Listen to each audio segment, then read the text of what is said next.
আজ আপনাদের সাথে শেয়ার করব গ্রামের বাড়িতে খুব সুন্দর একটি মুহূর্ত। হ্যালো এভরিওয়ান, কেমন আছো তোমরা?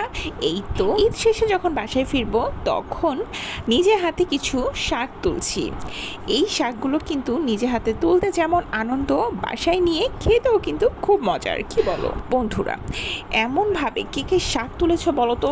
এভাবে শাক তোলার মজাই কিন্তু আলাদা। আচ্ছা, আমি কী শাক তুলছি সেটা কি তোমরা বুঝতে পারছো? এটাকে বলে হেঁচি শাক।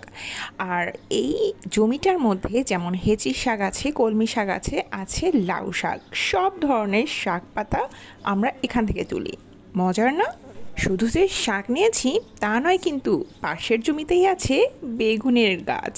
এই দেখো, বেগুন গাছে কি সুন্দর সুন্দর বেগুন ধরে আছে। আর শুধু শাক নয়, এই দেখো, আমি কিন্তু নিজের জমিতে যদি এত সুন্দর সুন্দর শাকসবজি থাকে তাহলে আর কি লাগে বলো তো? দেখো কি সুন্দর না? পুরো বেগুন ক্ষেতটা ঘুরে দেখলাম আর কিছু বেগুন তুললাম। এত শাকসবজি যখন একবারে পেলাম হলে আর কি লাগে বলো? এগুলোই বেশ অনেক দিন আমার কেটে যাবে। এখন বাড়ি ফেরার পালা। এগুলো বাড়ি নিয়ে খুব মজা করে রান্না করে খাবো। আর তোমাদের আমন্ত্রণ রইলো। তো বন্ধুরা, আজ এ পর্যন্তই। আল্লাহ হাফেজ।